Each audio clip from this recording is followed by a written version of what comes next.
الحمدللہ رب العالمین والصلاة والسلام علی سید الانبیاء والمرسلین اما بعد قال النبی صلی اللہ علیہ وسلم المرء مع من احب۔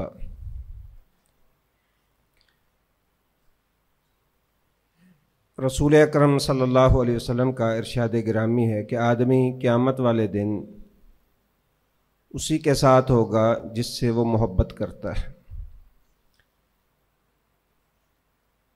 ہم سب اللہ تعالیٰ سے اور اللہ تعالیٰ کے رسول صلی اللہ علیہ وسلم سے محبت کرتے ہیں۔ سیدنا انس بن مالک رضی اللہ تعالیٰ عنہ نے فرمایا تھا کہ جس دن ہم نے یہ حدیث سنی تھی، اسلام کے بعد سب سے زیادہ ہمیں جو خوشی ہوئی وہ رسول اللہ صلی اللہ علیہ وسلم کے اس فرمان سے ہوئی تھی کہ آدمی قیامت والے دن اسی کے ساتھ اٹھایا جائے گا جس سے وہ محبت کرتا ہے۔ انہوں نے فرمایا کہ میں اللہ سے، اللہ کے رسول سے، ابو بکر و عمر رضی اللہ تعالیٰ عنہما سے محبت کرتا ہوں۔ یہ تو طے شدہ بات ہے کہ اس کے بغیر ایمان کا تصور بھی نہیں ہے کہ ہمیں اللہ کے رسول صلی اللہ علیہ وسلم سے اپنی جان سے بھی بڑھ کر محبت نہ ہو تو ایمان جو ہے اس کی کوئی حقیقت نہیں ہے۔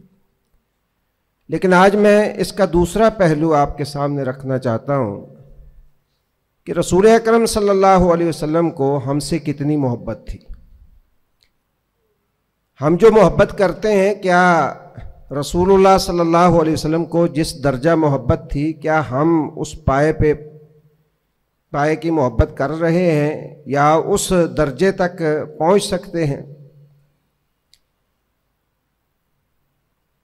سیدنا عبداللہ بن عمر بن عاص رضی اللہ تعالی عنہ وہ اس حدیث کے راوی ہیں، صحیح مسلم میں بھی یہ حدیث موجود ہے۔ کہتے ہیں کہ رسول اللہ صلی اللہ علیہ وسلم ایک دن تشریف فرما تھے تو آپ نے سورہ ابراہیم کی یہ آیت رب انہن اضللن کثیرا، یہ آیتیں تلاوت کی اور آخر میں یہ جو معنی کہ اللہ تو بڑا غفور الرحیم ہے، اور پھر عیسیٰ علیہ الصلوۃ والسلام نے جو فرمایا تھا کہ اللہ تو اگر ان کو بخش دے تو یہ تیرے بندے ہیں۔ یہ نبیوں کی شفقت تھی جس کا ذکر اللہ تعالیٰ نے قرآن مجید میں فرمایا، تو جب یہ تذکرہ اللہ کے رسول صلی اللہ علیہ وسلم نے پڑھا تو نبی صلی اللہ علیہ وسلم نے بے ساختہ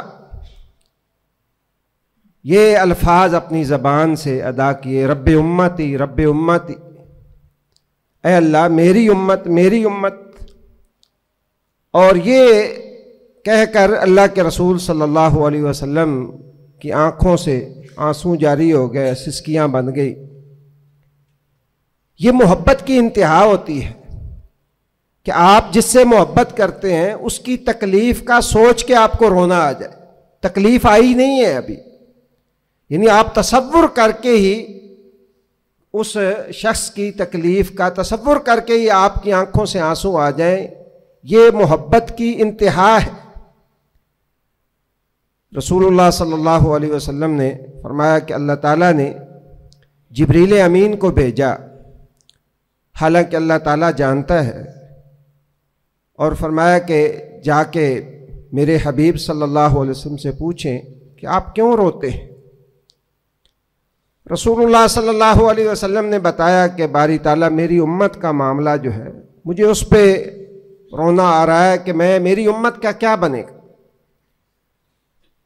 تو دوبارہ جبریل امین گئے، جا کے اللہ تعالیٰ کو بتایا، حالانکہ اللہ تعالیٰ جانتا ہے، تو اللہ رب العزت نے جبریل امین کو دوبارہ بھیجا اور فرمایا کہ جا کے میرے حبیب کو کہیں کہ روئیں نہیں، انا سنرضیک فی امتک ولا نسوءک، ہم آپ کو آپ کی امت کے بارے میں راضی کر دیں گے اور آپ کے ساتھ برا سلوک نہیں کریں گے۔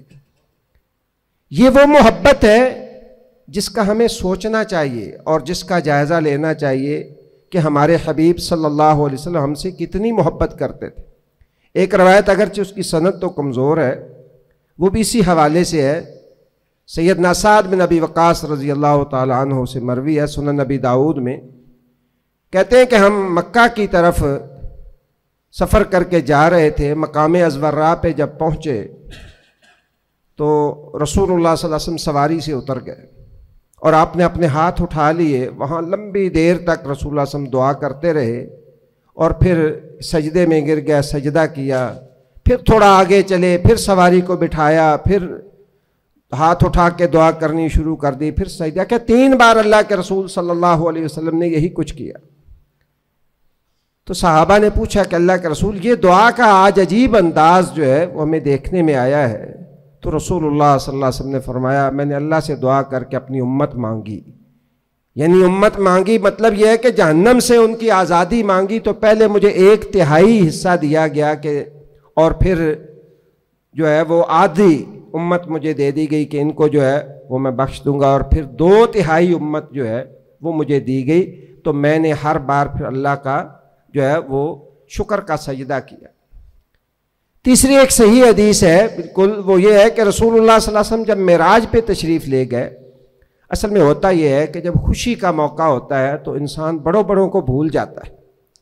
جب اللہ تعالیٰ بلندی دیتا ہے کسی انسان کو تو وہ دوست، وہ پیارے جن کے ساتھ بڑا لگاؤ ہوتا ہے، کئی دفعہ انسان ان کو نظر انداز کر جاتا ہے جب اس کا تعلق بہت اونچا بن جاتا ہے.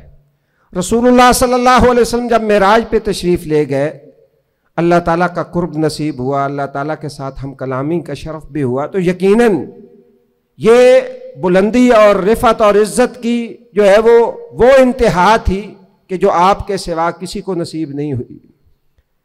وہاں بھی رسول اللہ صلی اللہ علیہ وسلم نے فرمایا کہ اللہ تعالیٰ نے مجھے ایک منظر دکھایا کہ انبیاء گزر رہے ہیں اور ان کے ساتھ ہے ان کی امتیں ہیں. کسی نبی کے ساتھ 1 آدمی ہے، کسی کے ساتھ 1000 10,000 مختلف تعداد میں لوگ گزر رہے ہیں. تو رسول اللہ صلی اللہ علیہ وسلم نے فرمایا مجھے وہاں بھی اپنی امت کی فکر لگ گئی کہ میری امت پتہ نہیں کتنی ساری جو ہے وہ میرے ساتھ ہوگی جنت کی طرف جانے والی. تو رسول اللہ صلی اللہ علیہ وسلم نے فرمایا ایک بڑا گروہ مجھے نظر آیا تو مجھے تھوڑا سا حوصلہ ہوا کہ شاید یہ میری امت ہو. تو جبریل امین نے مجھے بتایا کہ یہ موسیٰ علیہ السلام کی امت ہے اور موسیٰ علیہ السلام، اور ساتھ ہی جبریل امین نے مجھے یہ کہہ دیا کہ آپ ذرا اوپر دیکھیے افق کی طرف. تو رسول اللہ صلی اللہ علیہ وسلم نے فرمایا میں نے افق کی طرف دیکھا تو پورا افق جو ہے وہ ڈھکا ہوا تھا اور بہت زیادہ تعداد تھی. مجھے بتایا گیا یہ آپ کی امت ہے.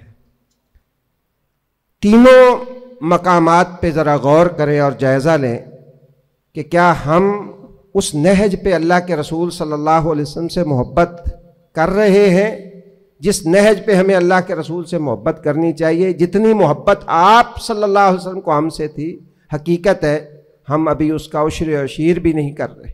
اللہ تعالیٰ ہمیں یہ توفیق دے کہ ہم رسول اللہ صلی اللہ علیہ وسلم کے ان احسانات اور آپ کی ان محبتوں کو یاد رکھ کر نبی کریم صلی اللہ علیہ وسلم سے اپنے دل و جان سے بھی زیادہ محبت کریں، جو نہ صرف یہ کہ ایمان کا حصہ ہے بلکہ عین ایمان ہے. اللہ مجھے بھی اور آپ کو بھی عمل کی توفیق دے. سبحانک اللہم و بحمدک، اشہد ان لا الہ الا انت، استغفرک و اتوب الیک.